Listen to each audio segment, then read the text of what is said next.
So of course, with this being 4th of July weekend, we're going to talk about freedom, liberty, license, all of those things that naturally come up at this time.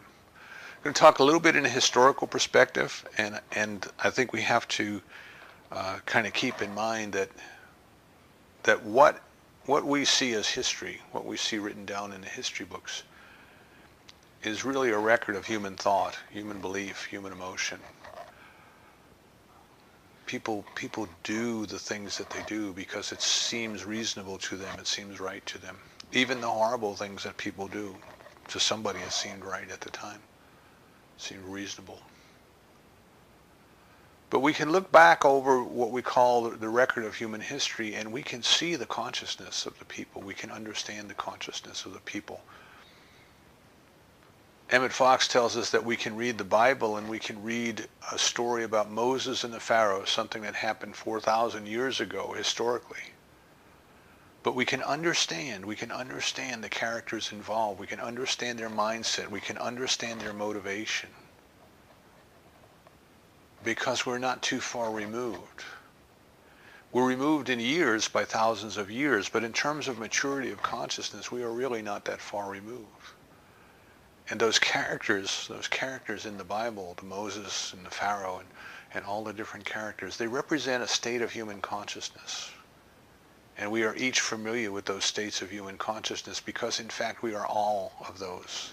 Each and every one of those characters represents some part of ourselves. So that's why I think it's important that we look at history a little bit, human history, when we start to talk about this idea of freedom, this idea of liberty, these ideas of license, And we want to look at them not only from a historical perspective, but we want to look at them from a spiritual perspective, because if history is kind of a record of human consciousness, what is human consciousness? What is our awareness other than our spiritual nature? Dr. Holmes says we are governed by natural law in a spiritual universe, and that that phrase, by the way, was not original to him. That was one of the few books that existed in his home as a child growing up. There was a lecturer who went around before we had radio and TV and movies and those sorts of things. They had lecture circuits, and people would go around and they would go to each town and they would deliver a lecture and they would sell books. And one of those lecturers wrote a book titled Natural Law in a Spiritual Universe. And Dr. Holmes' mother purchased a copy of it and had it in the house. I can't remember the author's name right now. I do apologize for that. But we are governed by natural law in a spiritual universe. And we must learn to understand how that law works. We must understand how to cooperate with that law. And if we go back and look at the unfoldment of history, we are looking at the unfoldment of human consciousness acted upon by that law. And then we want to take it not just from the abstract ancient history, past history, maybe even recent history. We want to take it out of the realm of the general population and nations and religious movements and things like that. But we want to come and ask ourselves, but what about me? What does that mean to me? I was looking at a YouTube video one of my colleagues at the TV studio made, and she was recording a presentation, and the presenter was talking about how to prepare presentations to connect with people, and she reiterated the point that any of us who have been in sales or been in education or just been in business and tried to communicate, that we know. You've got to address what's in it for me. You have to help the audience understand why they should even care. Why should they even care about this thing? So how does this thing called freedom, and how does this thing called liberty, and this idea of license, but not liberty, that Dr. Holmes talks about, what does that mean to me? And I would suggest to you that it means everything to you. Everything. There's an old saying about Vince Lombardi when he was coaching the Green Bay Packers, that he was very obsessed with winning. And the quote is from Lombardi is that winning isn't everything. Winning is the only thing. And I would suggest to you that this idea of freedom, once we understand what it means to us spiritually, this idea of freedom really is the only thing. The only thing worth considering, the only thing worth having, the only thing worth exploring. So let's get into it a little bit, and let's start to think about this idea of freedom. What does it mean to be free? What is this idea of freedom? What is this idea of liberty? And then what are these ideas of license? And maybe we'll define those just a little bit, and then we'll kind of look at the history. So freedom generally implies a freedom to act. It's not just a freedom to think. Certainly, no one can stop us from thinking whatever it is we choose to think. Viktor Frankl, in his great work, Man's Search for Meaning, he talks about how he was in Auschwitz, and he decided to be happy. You got to think, my God, how can you be happy when they're killing everybody around you and they're killing your family, and you know that you very likely in the morning you'll be next. And his point was that we can choose what we wish to think, and no one can take that away from us. But that's not quite enough. See, Dr. Holmes tells us that you can go to someone who is in solitary confinement in prison, and they are free to think whatever they want. They can sit there all day, and they can dream of being on the black beaches of Hawaii, and watching the sailing ships go up and down the coast, and hearing the sound of the great whales as they make the water vibrate. And they are certainly free to think whatever they wish to think, but they are not free. They are not free to act. So one of the key ingredients, or one of the key ideas that I would hope to leave with us today is this idea that without the action, the freedom is just a dream. It is just a dream. It's one thing to say I'm free, but it's another thing to act as if I am free. Very important distinction. This idea of liberty then seems to be greatly tied into this idea of freedom. Our historical documents tell us that life, liberty, and the pursuit of happiness are innate rights, inalienable rights that we have given to us by our Creator. So we have this right of liberty, which is also kind of tied into freedom. It means we can do as we wish. We are at liberty to do as we wish.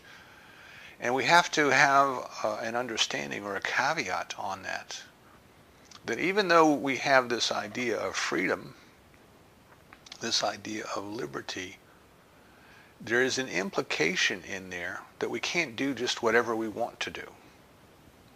That there are cultural bounds, there are moral bounds, there are ethical bounds or constraints on what it is that we do.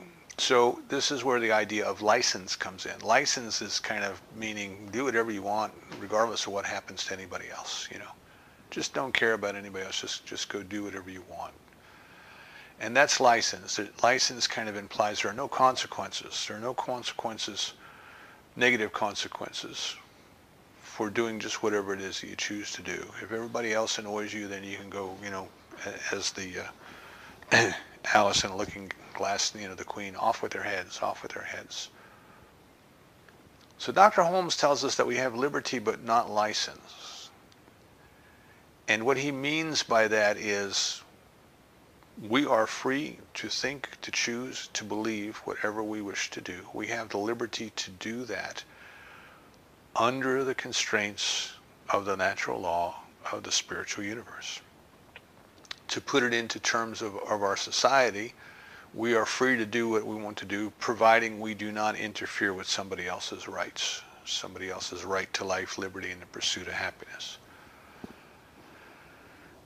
And that's a very, I think that's a very important concept for us to consider today, because a lot of what we see in the debate in the political arena is,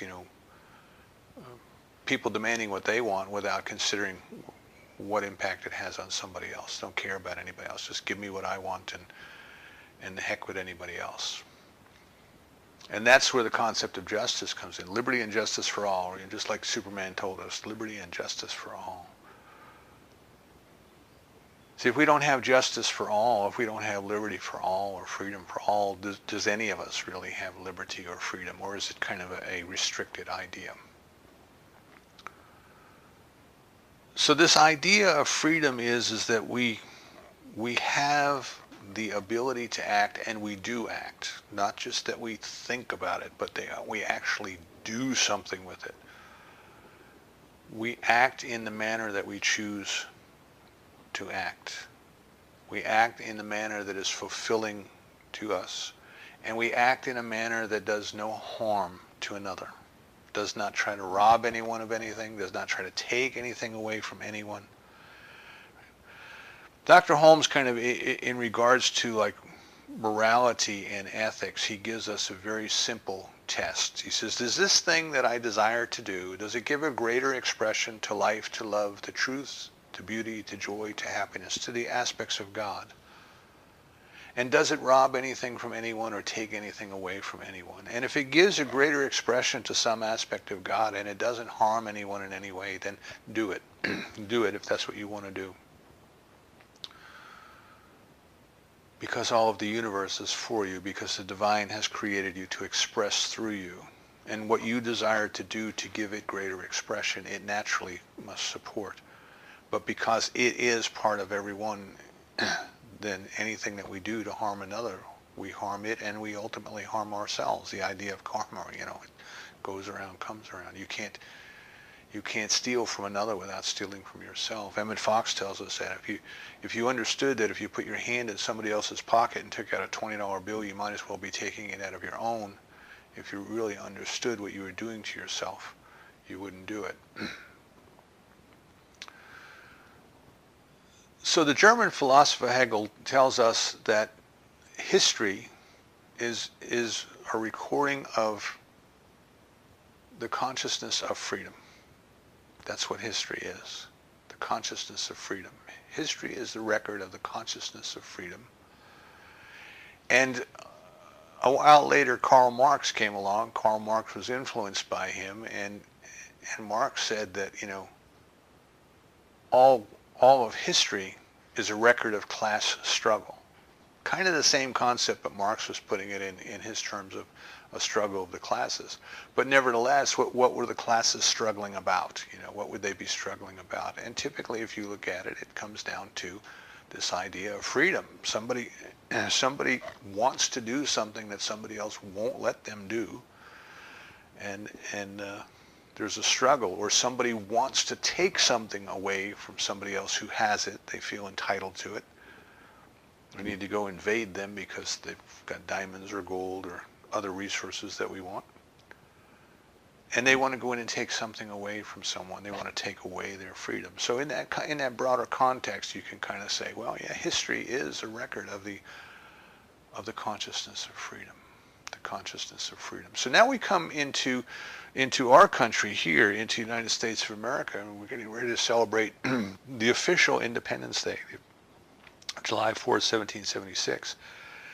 And the one point I'd like you to consider as we go into this is that the idea or the ideas that we have about how the Declaration of Independence came about and what it meant and all of these things that we learned as children in school are probably very romanticized ideas. They may not reflect the historical accuracy of the record, but they reflect what we want them to believe. The ideas resonate with something within us that we look at that and go, yes. We go, yes. But it doesn't necessarily mean that it was historically true.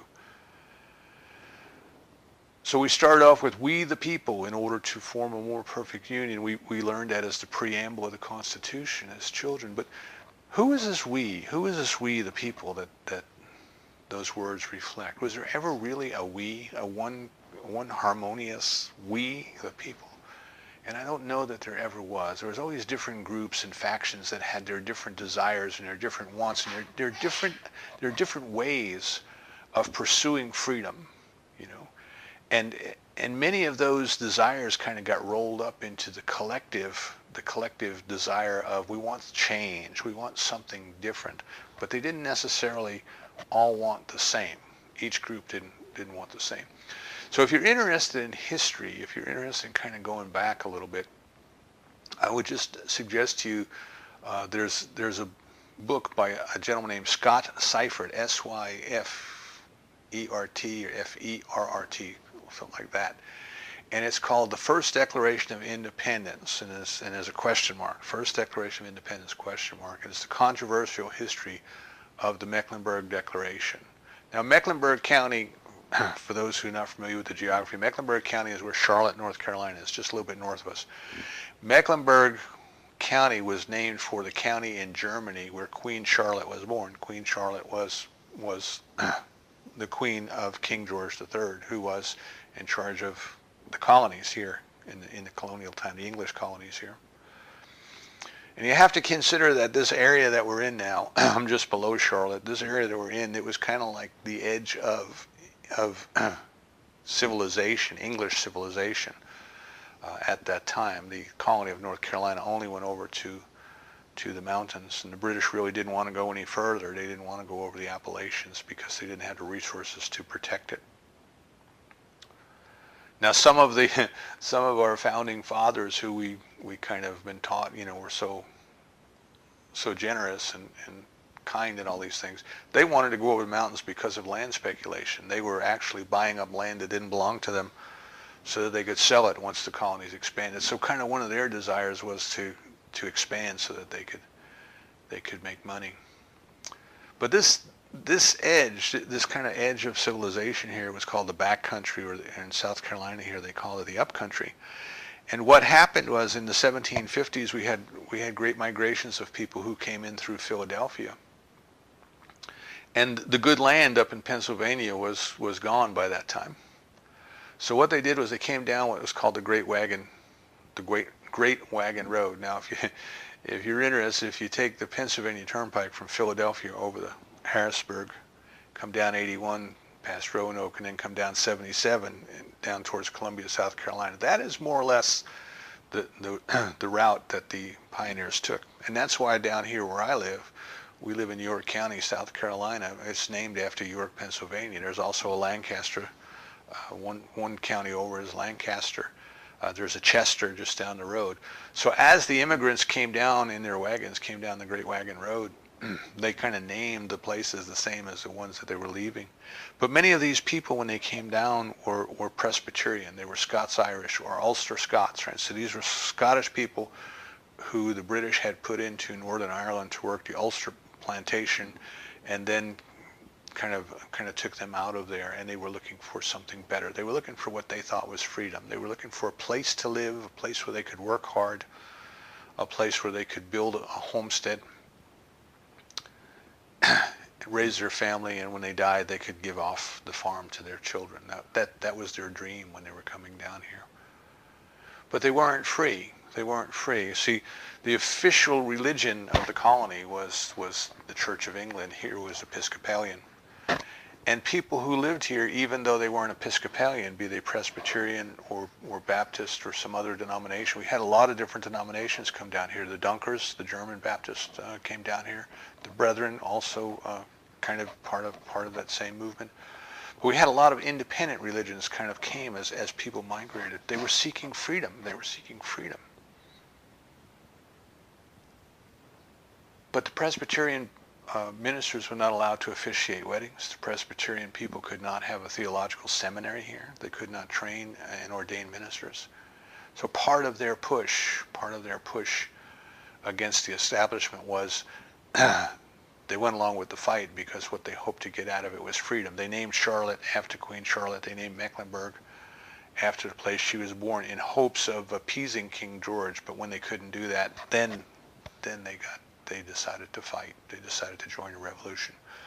So my only point with that is if you go back and you look at the history, everything that we learned as children, I grew up in New York City, so what we learned in the history books about the Revolutionary War was pretty much, New York City was the center of the universe, and we learned everything about New York City and New York State and Saratoga and Ticonderoga, but there's a whole other world out there, and there are many, many different reasons why people joined this struggle. And in fact, before the struggle against England, there was struggle within the colonies against the establishment called the Wars of Regulation. They existed in North and South Carolina. They existed in New York State and Connecticut, and they even existed after the American Revolution was over in 1787 in Massachusetts with Shays' Rebellion. These were people pushing back against the establishment.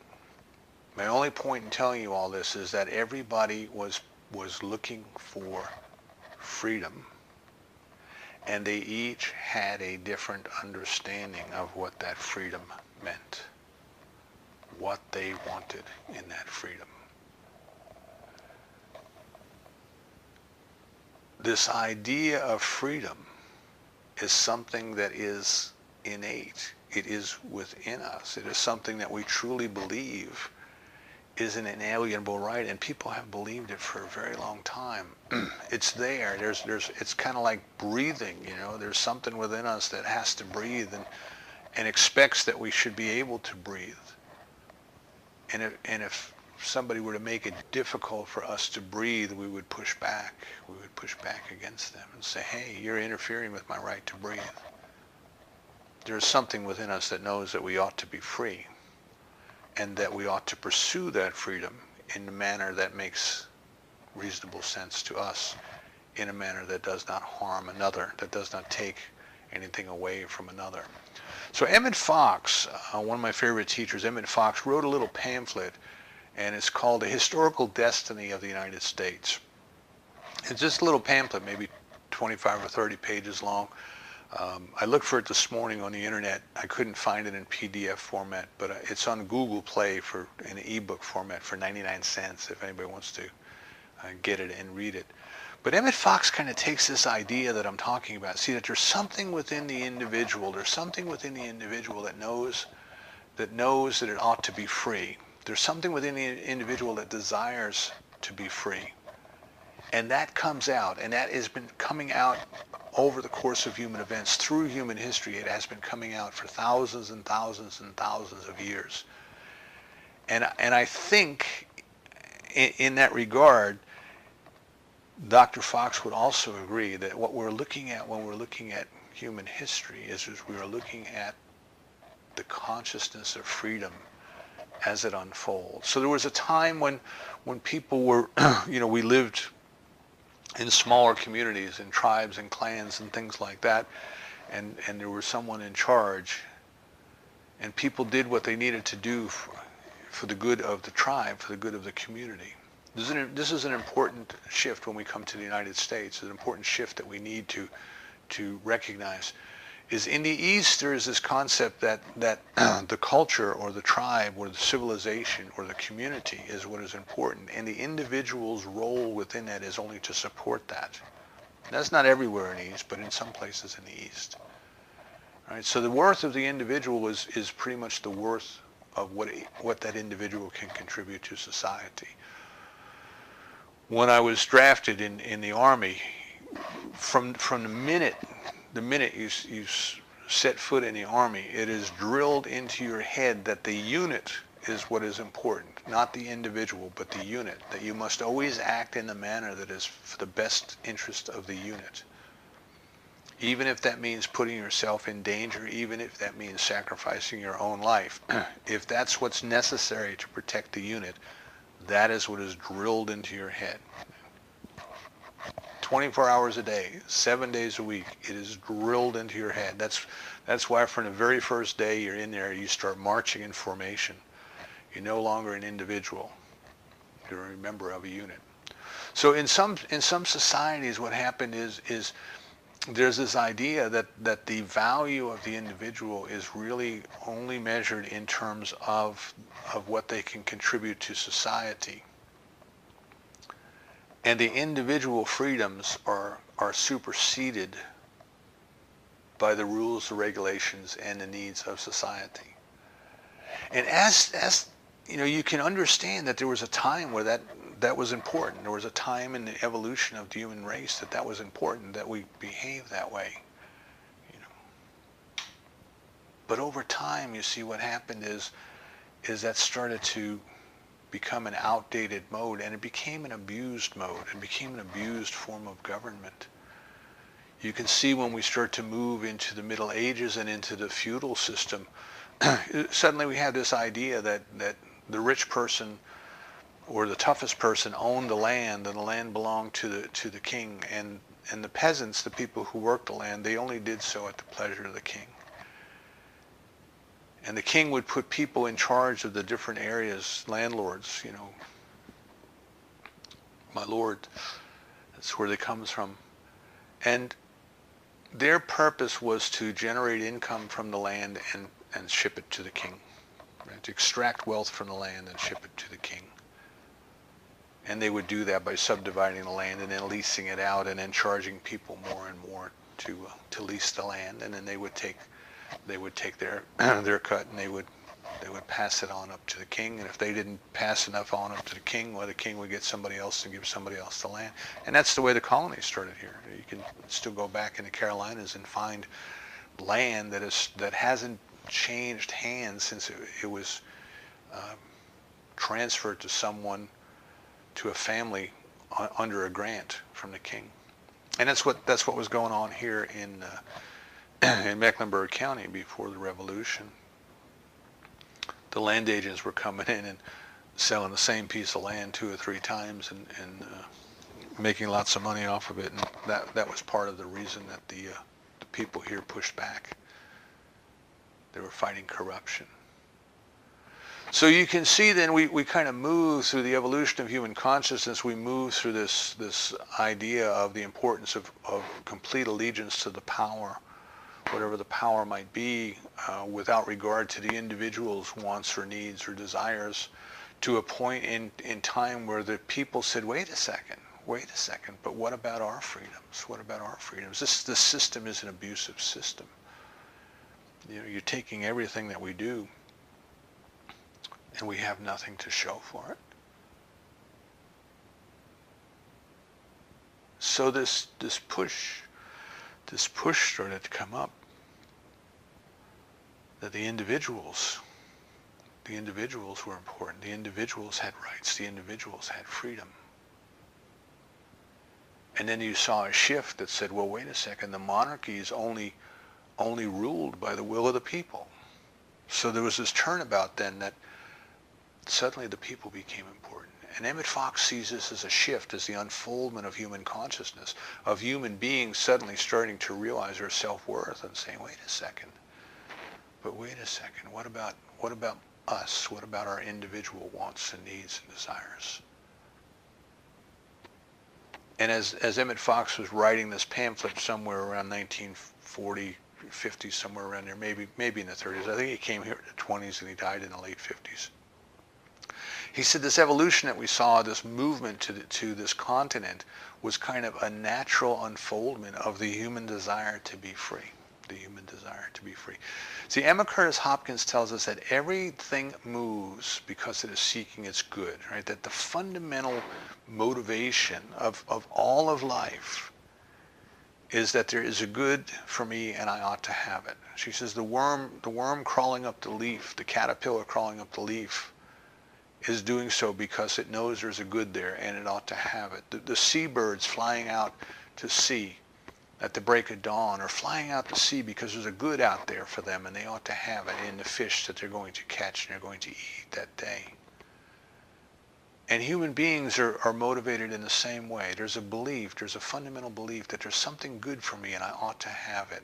Now, we're not always in agreement on what that good is. As I said, each individual group in the United States, they had a different idea of what freedom in general, in the abstract, what freedom was going to mean. Some thought it meant that they were going to have their own clergy and they were going to be able to have their own weddings and practice their own religion and not have to pay taxes to support somebody else's church. That was their idea. Others thought that it meant that they were going to have more freedom in business and be commercially successful. My point is, each one had a different idea of what this abstract thing freedom meant, but this idea of freedom was the thing that was unfolding, So what Dr. Fox tells us is that we get here now to the United States, and then we do something that has never been done before, the people here. collectively, even though they may have each been working for different motives, but collectively what they did was they were able to separate themselves from the crown of England and declare that they were going to establish a form of government that gave the people more of a say, more of a democracy.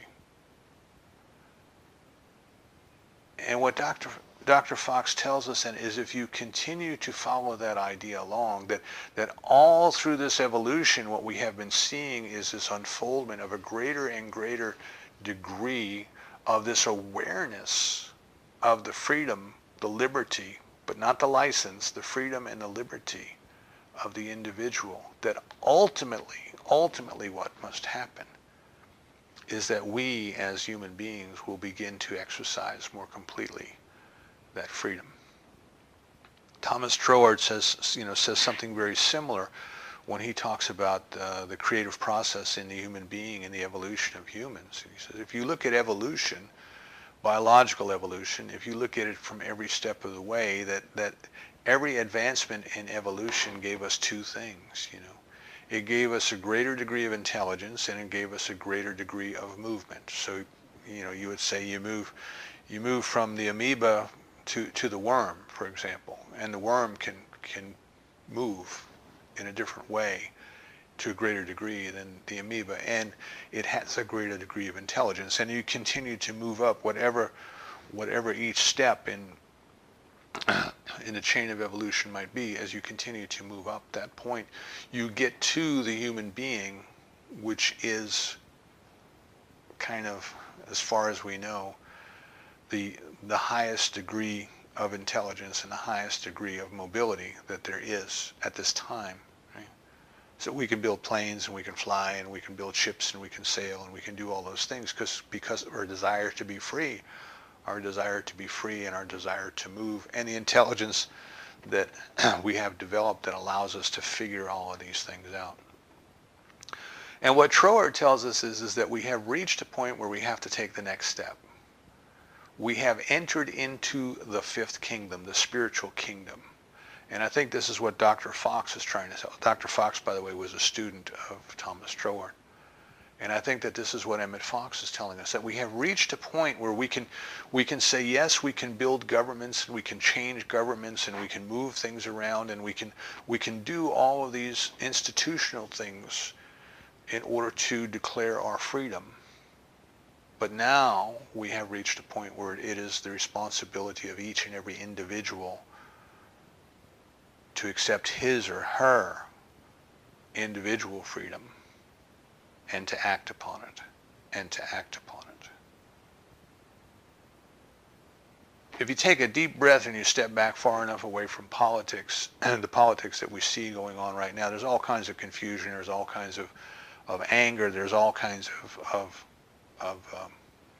dispute or blame, or who's to blame. But if you take a deep breath and you step back far enough, you got to ask yourself, well, what are the individuals doing? How involved are the individuals? What action are they taking, other than clicking like and share on social media? What are people really doing other than complaining and blaming?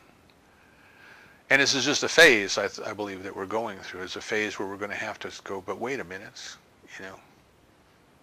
what about me? What power do I have? What can I possibly do in order to experience the freedom that I desire? So at some point we can see that perhaps, human beings will evolve to the point where we don't need a government to tell us what's right and wrong, because we will innately do what's right or wrong. Dr. Holmes tells us we don't need anybody to tell us. We know what's right or wrong. Don't hurt another person. It's not hard. You learned that as a child. Don't hurt someone else. Don't do something that exploits another person. The golden rule, the little things. Why do we need institutions to tell us that? So Emmett Fox is saying is that the historical destiny of the United States is one that is moving us towards a greater degree of individualized freedom or individual freedom. Thomas Troward is telling us that the whole purpose of evolution was to get us to the point of a spiritual awakening, the fifth kingdom, where we would begin to exercise that freedom. In fact, Troward goes to tell us that no further progress is possible without us taking the individual responsibility and the individual control. We just kind of plateau, stay here for a couple million years, and either disappear from the face of the earth, or we will advance spiritually, and we will move on. So what we want to come to recognize then today is that all of these things that we read and we study about, and the things that we celebrate, and the things that we're going to go light fireworks off about, and all of that things, what we're celebrating is this individual idea of freedom. It resonates with us, you know. If we ran down the street with, and people do it here, by the way, you know, we have people who drive their pickup trucks down the road, and on the back they have a big flag that says, "Don't tread on me, don't tread on me," right? I want to be free, I am free, don't tread on me, don't you try to restrict my freedom. This idea of freedom just resonates with everybody. But what we want to move away from is this idea that it only bothers us when we feel restricted. It's kind of a reactionary force, you know. We get uncomfortable, something's not right, and we need to push back against it. To be truly free, we need to take control. We need to take charge of, we need to take responsibility of our lives. In other words, instead of pushing back against things, what are we creating in our lives? We're free to do what we wish, as long as it doesn't harm another. We're free to do that. Well, what would you do if you could do anything you wanted to do? What would that be? What would that look like? You know. And I think the awakening that we're going through in culture and society and as individuals, the awakening that we're going through is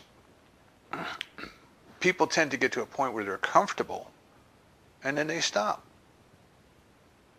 until they get uncomfortable again, and then they do something, and then they stop. And we want to break out of that cycle. That's a reactionary cycle. So what we want to recognize then is that we have freedom under the law. There is a power of mind that responds to us exactly according to our belief. That's where many different religions and philosophies teach that. Change your thinking, change your life. Well, are you as free as you want to be? Are you as free as you ought to be? Are you perfectly content where you are? And if so, that's good. That's fine. You know, are you enjoying life? Does your life give a greater expression of life, and love, and truth, and beauty, and happiness? Does your life rob anyone of anything and try to harm anyone? If, you know, all those things are good.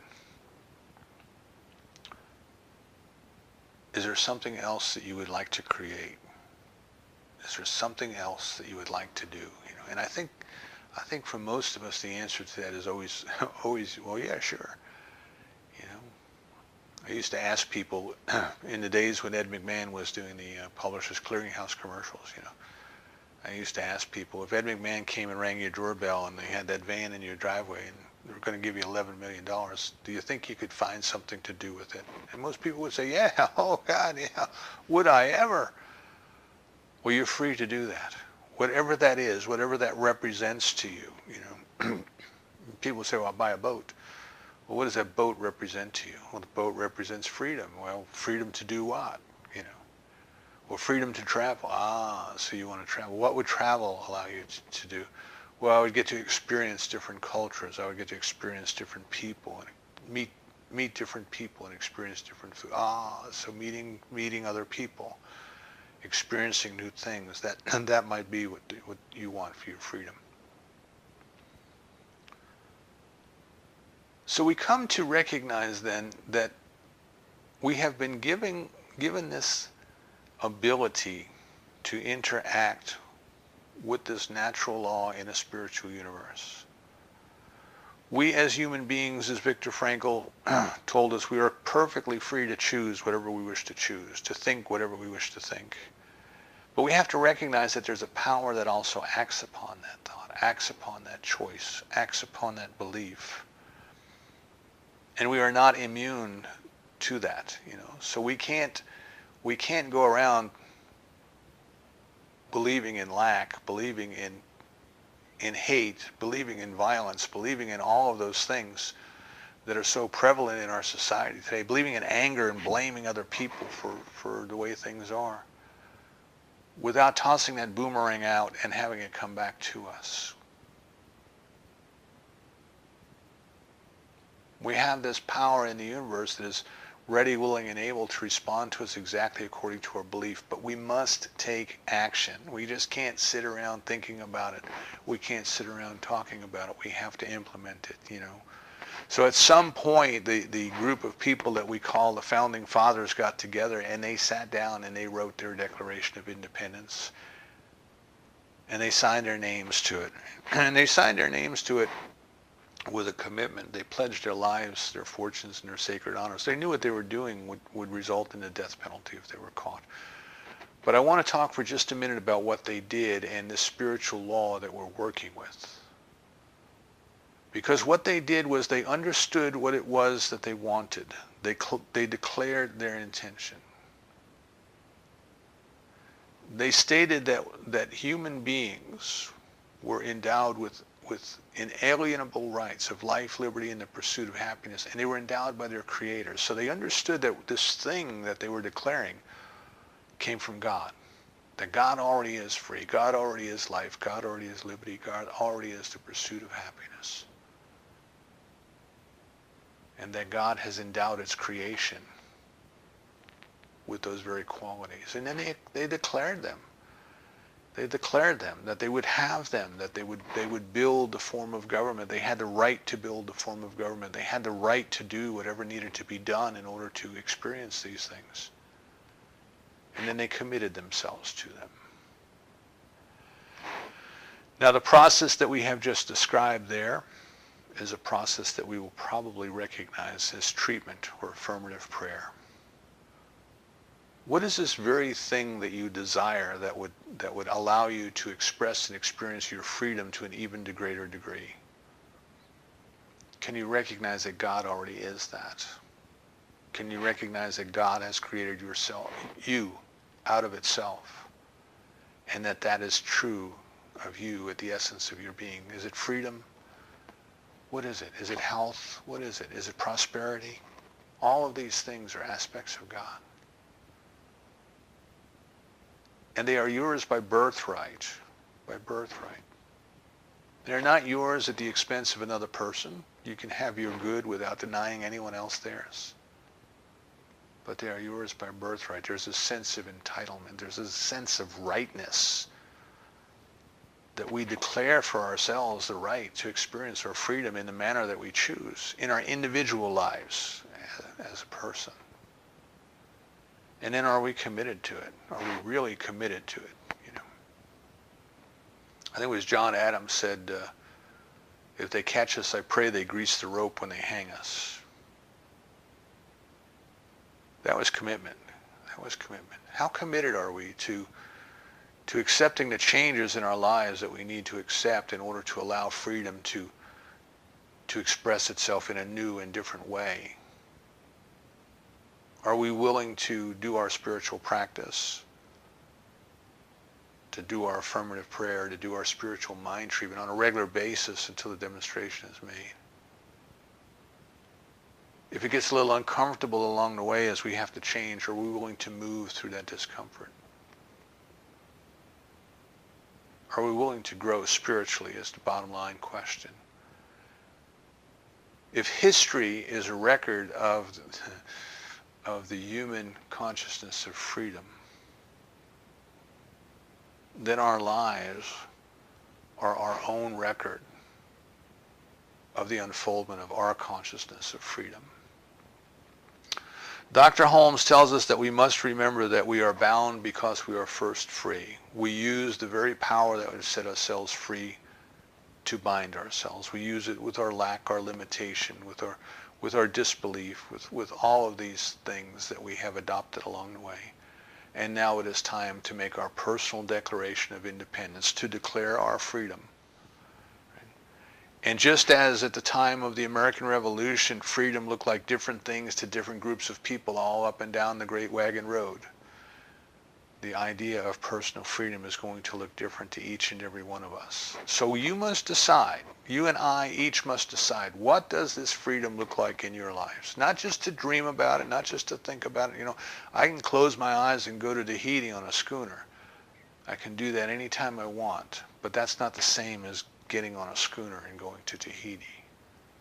What does freedom look like? What does it taste like? What does it smell like? What does it feel like to you? You must decide. Everything starts with a decision. You must decide. You must declare it for yourself. You must ask yourself, is this thing good? Does this thing harm anyone? And if it is good and if it harms no one, then all of God is for you. None of God is against you. The greatest gift that we have been given as spiritual beings is the ability to choose what to believe with the knowledge that once we make that choice, change our mind and keep it changed, that there's a power in the universe that responds to us, that brings into fruition whatever must happen. And that's not always an easy thing. I mean, if you think of the history of the United States, here were men who owned slaves declaring that all men are created equal. Now, obviously, there's something doesn't seem right with that. Something's wrong with that. How can these people who own slaves declare that all men are created equal? But nevertheless, they declared that all men were created equal. And they set into power this law that we're talking about, this spiritual power. And years later, we went through a bloody conflict to right that wrong, that I see when I look back as something that was inevitably set in motion when they acknowledged that God created everyone equal. Even though they weren't practicing it, they acknowledged it, they committed to it, and it unfolded. So when we make our declaration in our own lives, when we decide whatever it is that we would have to be free, it gets uncomfortable sometimes as whatever in consciousness, whatever ideas we are holding on to and we won't let go of, whatever those ideas are. They may put up a struggle. They may fight before they will go. But if we stay committed, if we stay focused, go they must. So the secret of happiness and the secret of freedom is an inside job. We each and every one of us have the ability to choose. We have the ability to cooperate with the power that responds to us according to our beliefs.